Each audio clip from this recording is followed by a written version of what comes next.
The key to graphing the tangent function is going to be to locate what the asymptotes are and figure out the general direction. So I'd like you to memorize the general tangent graph, which has asymptotes at negative pi over 2 and positive pi over 2, and it goes up to the right, which means the first quadrant is from 0 to pi over 2, it's positive. The second quadrant, the fourth quadrant, the tangent is negative. That's between 0 and pi over 2.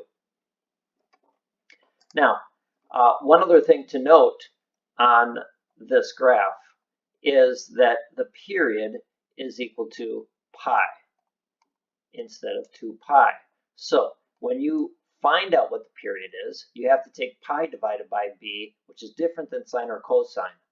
It's not 2 pi over b, it's pi over b. That's a common mistake. So make sure that that is noted on how to graph the tangent graph. So when you have a question like this, what you want to do is find out where the period is. And so the period is equal to pi divided by b. Your b here is really 1/3. So that means it's equal to 3 pi. Now, what you're going to remember is that the general graph looks something like this. And so you're going to go ahead and graph something like that, but with a different period. So when I have a period of 3 pi, that means that when I draw this, I have to go half the direction one way and half the direction the other way. So this is going to be 1.5 pi, and this is 1.5 pi. And then I know that it's going to go through the origin and go toward the asymptotes. There is no phase shift on this one. However, there is going to be a phase shift on this one. The phase shift on this one, I have to think about the negative c over b. So first of all, the period is going to be pi because there's a 1 here. But the phase shift is also negative c over b. So to find that out, it's a negative pi over 2 all over 1, which means that the phase shift is a negative pi over 2.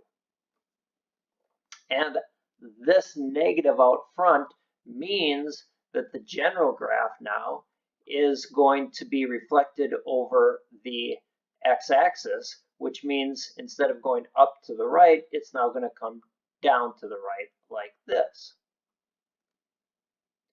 So let's think about the phase shift. You always want to start with that phase shift. Therefore, to draw this graph, I'm going to be looking at phase shift, which is negative pi over 2, which means that it's right out here, and that's going to be where one asymptote is.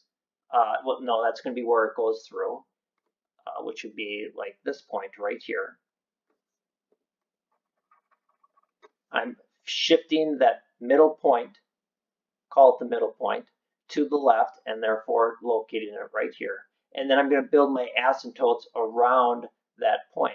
Now, to look at the asymptotes, I have to think about the period. The period is pi, so I'm going to go half one direction and half the other. So it's pi over 2 one direction, pi over 2 the other direction. Therefore, your asymptotes are going to be built up right here. Notice how I'm putting numbers in the graph. And I'm going to remember this general reflected graph, which now looks like this. Now, if you draw that, that to me means that you know how to graph this. And if I were to do another period, then I would add pi to it because that's what my period is, put up another asymptote, and draw another graph.